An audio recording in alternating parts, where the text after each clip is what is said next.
Hello everyone, कैसे हैं आप लोग। आई होप कि आप सब लोग ठीक होंगे। और जैसा कि मैंने 2 ब्लॉग डाला था, 5 नवंबर को था नहाए खाए और 6 नवंबर को था खरना और 7 नवंबर को था संध्या अर्घ। और उस दिन निर्जला व्रत रहता है, तो मैं पूजा पाठ में पूरी तरह से व्यस्त थी, तो मैं ब्लॉग नहीं डाल पाई। तो आज मैं लेके आई हूँ उसकी कुछ झलकियाँ और अच्छे अच्छे से सुंदर मनमोहक क्लिप। तो उसको आप लोग एंजॉय करिए और मैं साथ में बताती रहूँगी।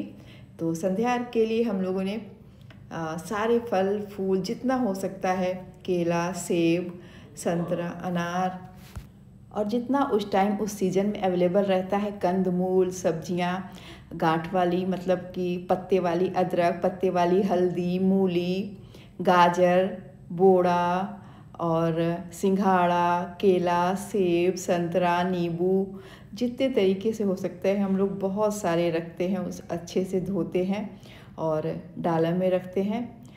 और फल धोने के बाद सबसे इम्पॉर्टेंट काम की बारी आती है, वो है ठेकुआ बनाना। और ठेकुआ का बहुत इम्पॉर्टेंट होता है छठ व्रत में। और इस ठेकुए को हम लोग सूपा में रखते हैं और इससे हम लोग सूर्य भगवान को अर्घ देते हैं दोनों टाइम। और ये आटे से बनता है, इसमें गुड़ और चीनी मिलाई जाती है, सौंफ मिलाते हैं और इसमें मिलाते हैं थोड़ा सा नारियल। और इसकी रेसिपी मैं कभी आप लोगों को बताऊंगी, बहुत अच्छे से समझाऊंगी। और इसमें मोयन दिया जाता है, बहुत ही अच्छा ये बनता है, इसको खस्ता भी कहते हैं। और ठेकुआ का बहुत महत्व होता है छठ व्रत में।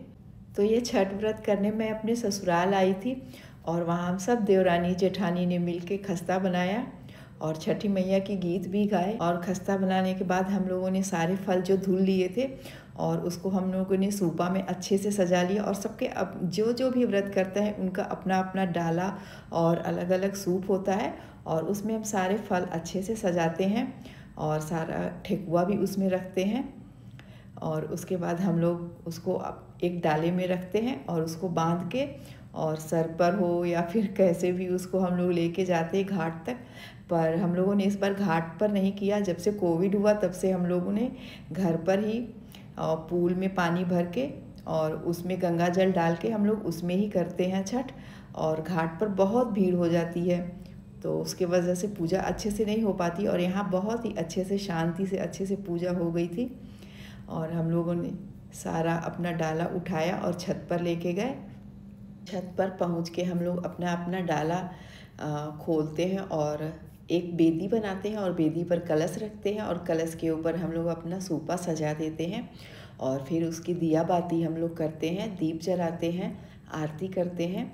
और जो हम लोगों ने गंगा जल में डाल के पूल जैसा बनाया है उसको हम लोग उसमें भी पूजा करते हैं।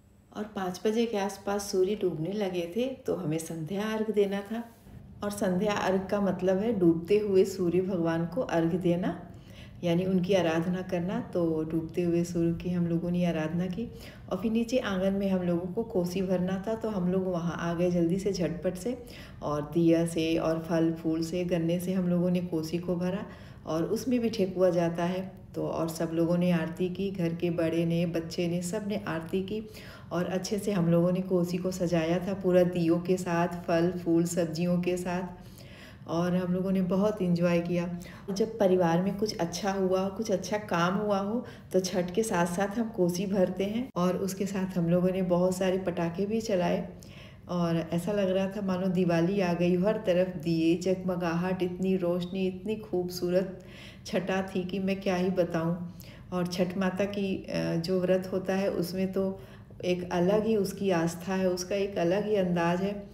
और ये देखिए बच्चे ऊपर छत पर आके खूब मस्ती किए, उन्होंने खूब पटाखे जलाए। और उसके बाद हम लोग फिर नीचे आ गए और अपनी कोसी को हम लोगों ने उसको भी अच्छे से सजाया, पटाखे जलाए।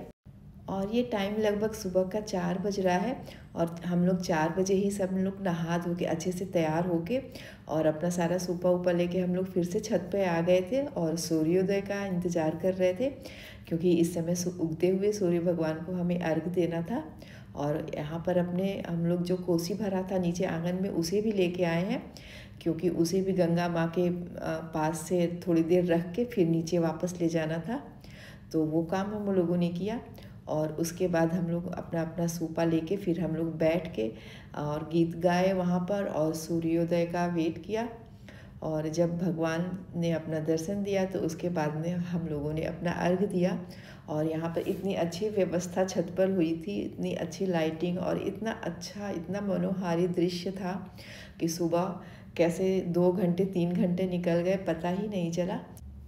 इस समय लगभग सुबह के 6 बज रहे हैं और उजाला भी हो चुका है। और इस उजाले में ये दृश्य देखिए, हम लोग की जो सूप है उसमें जो फलों के कैसे हम लोगों ने अच्छा सा रखा है सजा के, और उस पर दीपक देखिए कितना ही प्यारा लग रहा है और बहुत ही मनोहारी ये दृश्य था।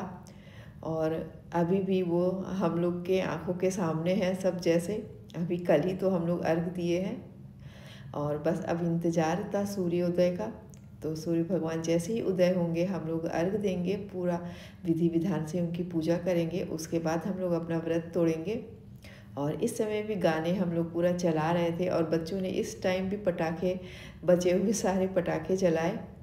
और लगभग 6:35 हो चुके हैं और ये देखिए सूर्य भगवान कैसे लाल लाल से दिख रहे हैं, गोल गोल से। और उनके दर्शन होते ही हम लोगों ने पानी में उनको जाके अर्घ दिया और पूरे विधि विधान से पूजन किया। और उसके बाद हम लोग सब अपना अपना सामान लेके, अपना अपना डाला लेकर नीचे आ गए थे। और उसके बाद अपने से सभी बड़ों का हम लोगों ने आशीर्वाद लिया। और छठ माता की कृपा ऐसी ही बनी रहे सब पर, ऐसी कामना के साथ ये हम लोगों की पूजा संपन्न हुई। और हम लोग नीचे आके प्रसाद ग्रहण किया और पानी पिया। और छठ मैया की ऐसी अनोखी छटा अपनी आँखों में लिए, अब उनका इंतज़ार रहेगा अगले बरस फिर हम लोग ये व्रत करेंगे और ये पावन पर्व, ये पावन त्यौहार मनाएंगे। और इतना काम था तो इस वजह से ये ब्लॉग थोड़ा लेट आया। तो मैं फिर मिलती हूँ आप लोगों से अपने अगले ब्लॉग में, तब तक ध्यान रखिए आप अपना।